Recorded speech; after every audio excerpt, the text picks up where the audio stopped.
That's it. That's right. Okay. When you get old, nobody does that here, do they? Sometimes old people write their memoirs for the family, and if you don't start quick enough, you don't get much credit. The other thing that happens sometimes is something called short-term memory. That's my first. I've done memoirs. My short-term memory is not good. So you wouldn't want me standing up here, starting to talk along, and then where's the next word? So what I'm going to do is read this entire series to you. I've got my short stories that I call grandpa stories. Rather than 15 or 20 pages, I do a page and a half or two. So what I want to do is read a grandpa story to you. It's not a bedtime story, you have to stay awake. And you may also read it at my pace, your own pace, but don't forget you have to stay awake. Okay, grandpa stories. Some of which may be true. So the one I want to show you, the one that's in search of ham radio license, a 14-year-old's journey. My, how times can change over 72 years. FCC communications licenses require sitting in person for the appropriate written and Morse code exams. The exams given by FCC engineers were held periodically in FCC district offices in Washington, D.C. You've seen this map several times, and it doesn't have as much character as it used to because nobody pays much attention to it. So when did that change? You're going to find out. Okay, I remember going to downtown Denver. So. Yeah. Exams were also held by circuit riders who traveled around within districts several times a year. If a would-be ham lived more than 125 miles away, he could get a conditional license. In the Detroit, Michigan 8th District, circuit riders held exams 3 or 4 times a year in Columbus, Ohio, and Charleston, West Virginia. Now, if I can make this gadget work. No, I can't. Anyway, up where you see that 8, that's Michigan. Down from the right is Ohio. And the crazy looking place is West Virginia, where I was born in my mother's bed in the hills. You didn't need to know that. Studying for the ham license. There were 4 of us youngsters and 3 adult mentors. I don't know when mentors became Elmers. I never did figure that out. By the end of 1951, though I had studied with them, Don, Bobby, and Charlie had earned their ham radio licenses. I had not. If memory serves, I had discovered girls, and an earlier football season got in the way. I did not do well with either, so I got back to the study of the ham exam. The girls and the football, neither one worked. February 1952. Bobby and I traveled 80 miles to Charleston, West Virginia. Bobby was to take general or technician exam, and I the novice exam. We were both 14 years old. Moms had packed us a lunch and a supper, cash for phones, calls, etc., and round-trip Greyhound bus tickets to Charleston. Off on our adventure before sunrise. The test was on the 3rd floor of a government building. There were a lot of people there to take exams, and perhaps other than ham radio, we were the youngest to take the ham exam. No FCC examiner. 9, 10, then 11 o'clock went by. We had been notified that the examiner was late due to road conditions. By 3 p.m., we were notified that the exam would be held the next day. Oh, wow. One of the men with whom we had been visiting came to us to ask what we were going to do. get on the bus and go home. He suggested we call home and see if our moms would let us stay at his house for the night. After phone calls home, it was decided that we could stay for tomorrow's test. The man not only put us up for the night, but we had dinner and breakfast with his family. He had us practice code and made some time for chalk talk about our exams. He even got on the air and had a couple of QSOs for us to observe. Next day, the examiner was on time. Bobby and I took our exams and returned to Parkersburg. Several weeks later, I received my novice ticket in the mail, WN8KCN. Epilogue. Think about it. Now, in our current 21st century, would you let one of your grandkids stay in a stranger's home overnight 80 miles away? No cell phone. In 1950s Parkersburg, and I expect much over small-sized cities, we never locked our front door. I don't remember seeing a front door key, though I assume we had one. On April 8, 1952, I had my first QSO as WN8KCN with Bill WNS3SEV in Carmichael's, Pennsylvania. I have the logbook entry to confirm it. The QCWA Journal for June 2023 has a cover piece on the 15-year-old that took his first test in 1961. He quoted, "At the young age of 15, there I was at an FCC office in St. Paul, Minnesota, taking a 5-word per minute Morse code exam for a novice license. The FCC examiner was stone-faced. There was no telling how well I did, except that he gave me the paper for the written exam." Anyone here licensed before 51? Oh God, am I the oldest guy here? Okay, here's a reference. March 1985 QST, page 47. Amateur radio licensing, a 7-decade overview. That ticket you're holding today has its own share of amateur radio history to tell. By Neil Friedman, N0IA.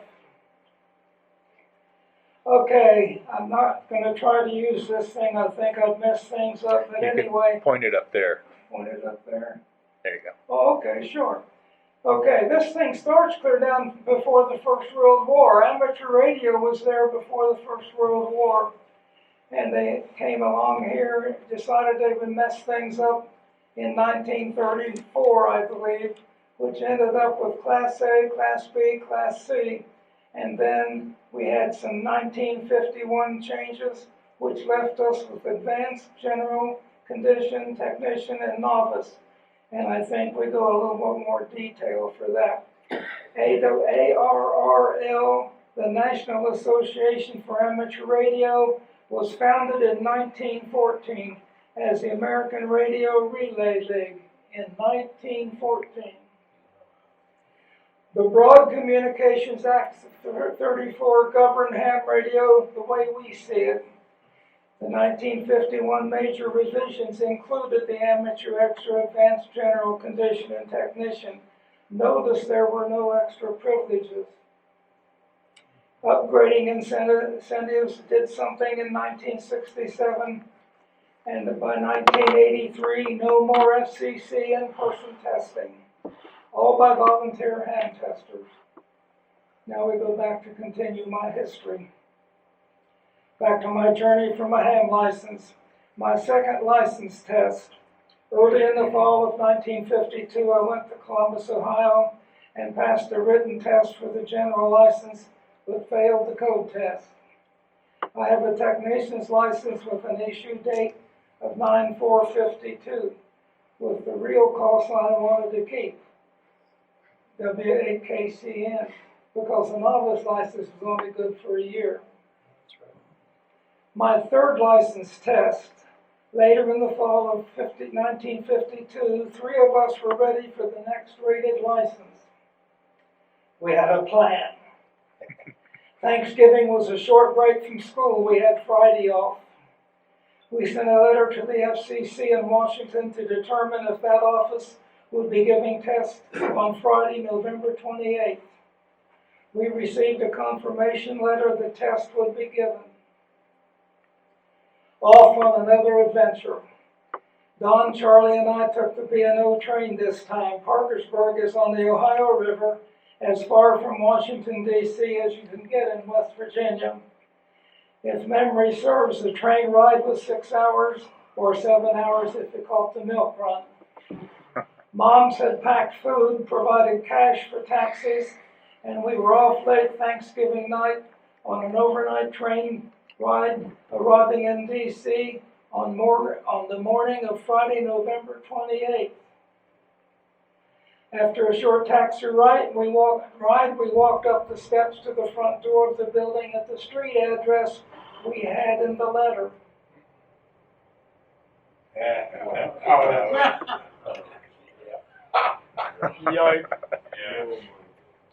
This is the government. What You do we didn't check do their now? website before you went?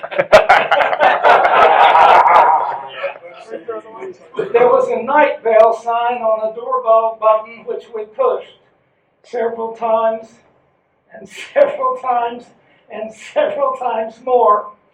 Above us, up above a few floors, a window opened and a man yelled down, "What do you kids want?"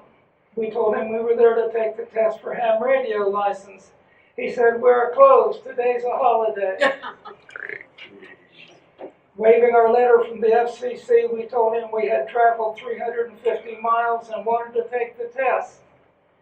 He came down to the door and after looking at the letter told us to wait a few minutes. About 10 minutes later, he was at the window above and told us he'd be right down. He let us in and we went upstairs to the testing room. He explained that he had phoned his boss, who was enjoying his family on the holiday. His boss would be coming in a half hour or so and be our examiner. Once the examiner arrived, we explained that Charlie and I needed to take the 13-word-a-minute code test for the general license, and that Don had to take written tests for Class A and a commercial license. The examiner started the code machine and set it for 13 words per minute. He indicated that it would take him several minutes to set up the written exam for Don, and that Charlie and I could practice the code, which we did. Several minutes later, the examiner returned and shut down the code machine. Then, with our pencils down, he set us to copy the same tape for the record and started the 5-minute run.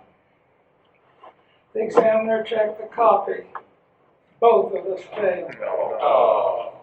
I was heartbroken for sure, but also embarrassed that the examiner had interrupted his holiday for this. About 10 minutes later, he came to me and he indicated that he had been certain that I was going to pass. He had taken a quick look at the earlier practice sheets before we started.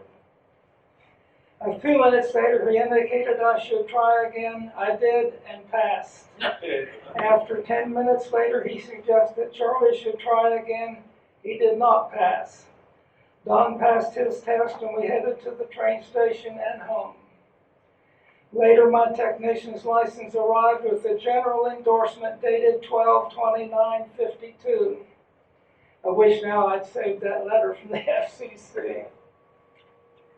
12 years later, I would take that train to Parkersburg and back many times while on my last tour of active duty stationed at Walter Reed Hospital in D.C. How did the snafu develop about the Thanksgiving Friday being government employees' holiday after we had received a letter that we could take a test that day? Harry Truman was finishing his last term as the president. Eisenhower would be inaugurated in January.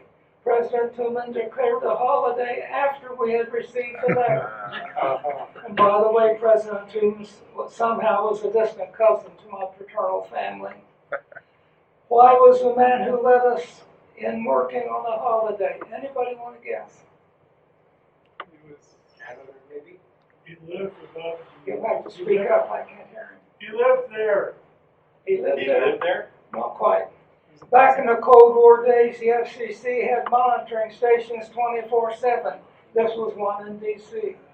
Oh, wow. If that hadn't been the case, we never would have gotten in the door.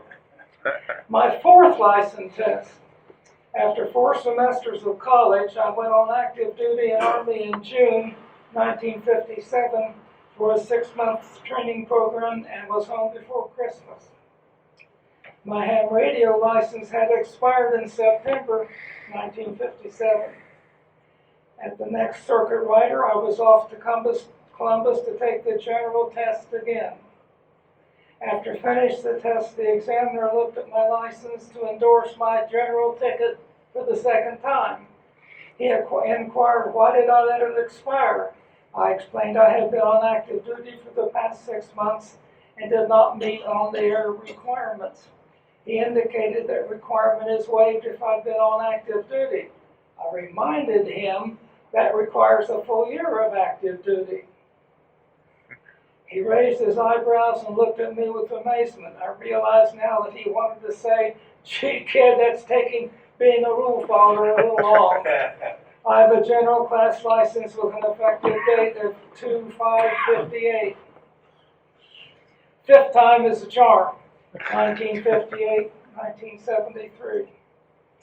Over these post-college and Army years, I was plenty active enough to renew my license, and with several moves around the country, kept me up to date.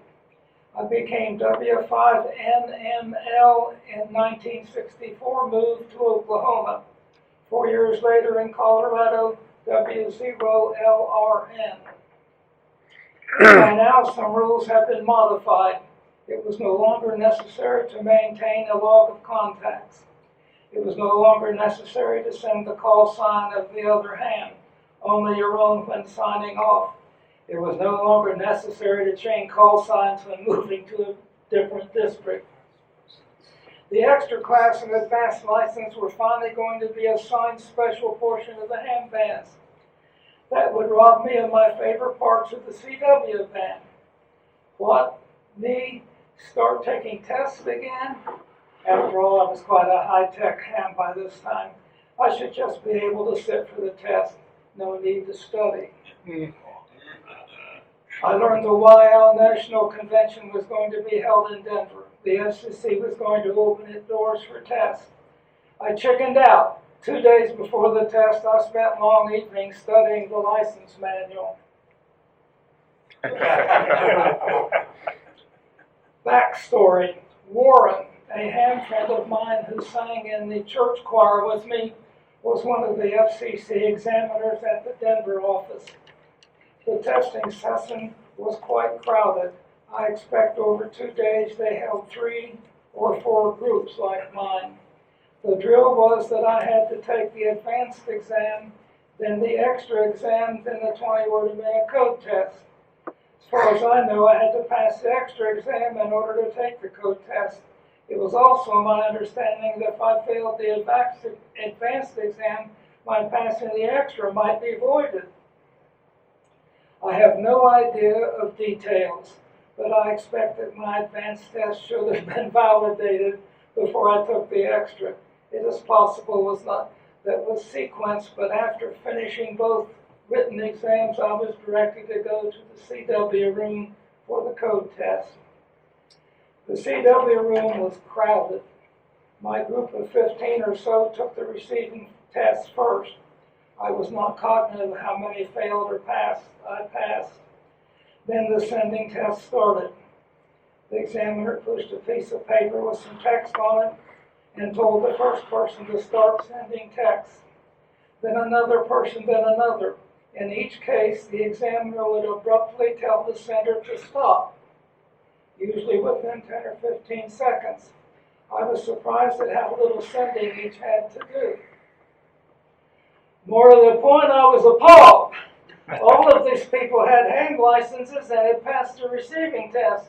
There were some who never sent the code ever. It was embarrassing.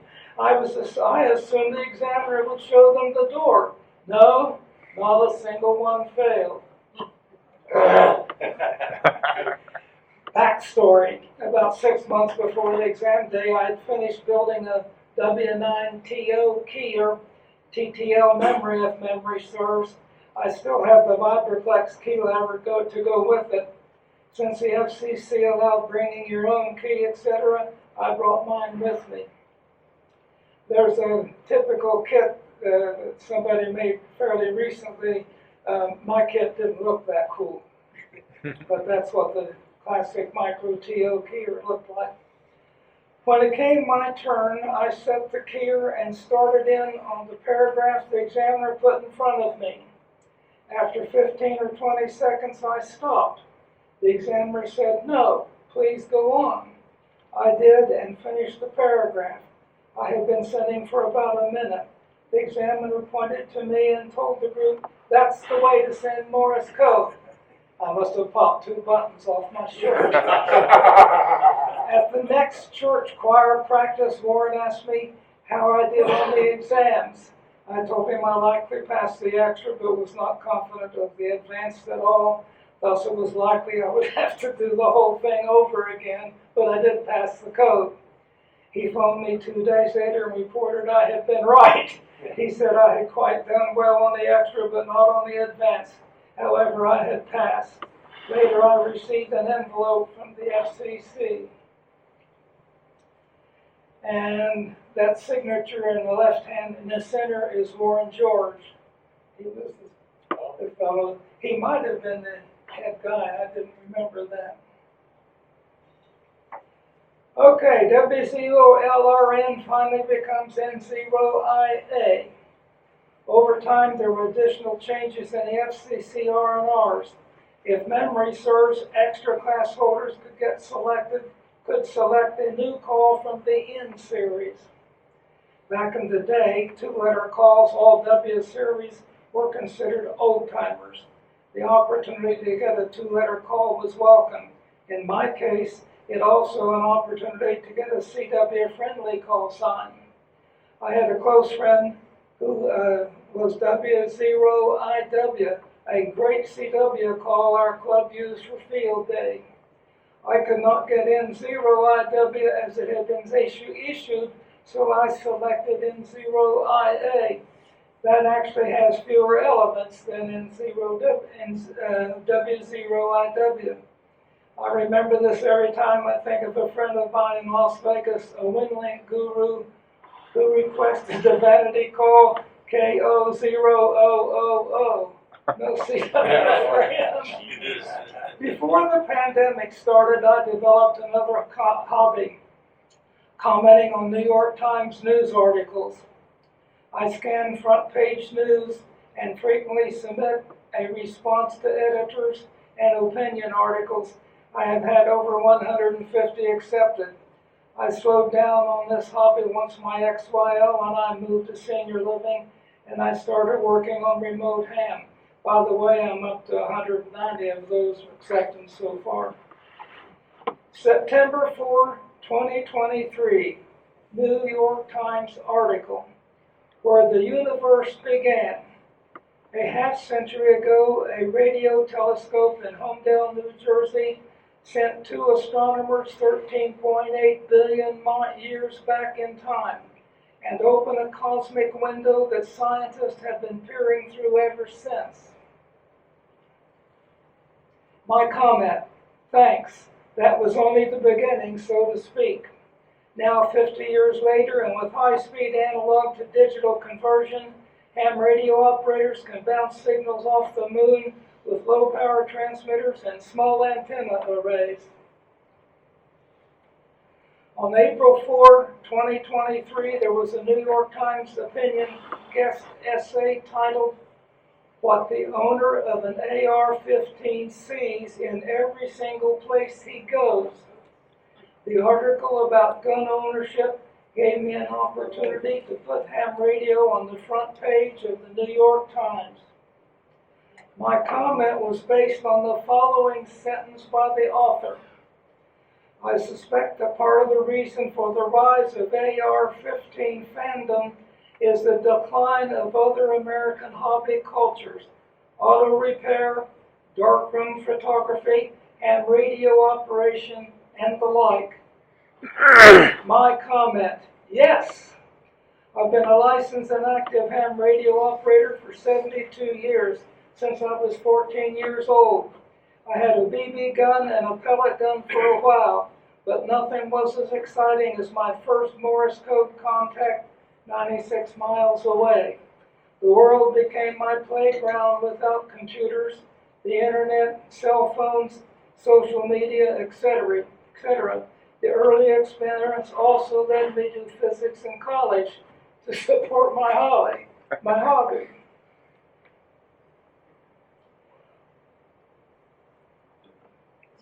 We can go look at those in detail if you want to determine if these are true or not. That's all the licenses I had where I changed all the way through. My journey covered 6 states. The top one is West Virginia, the next one's Ohio. I wasn't old enough to have a car in West Virginia, and they also didn't have license plates. These were plastic made. WAKCN also was in Ohio, and then W5NML in Oklahoma, W0LRN in Colorado, N0IA in Colorado, N0IA in Nevada, N0IA in Florida.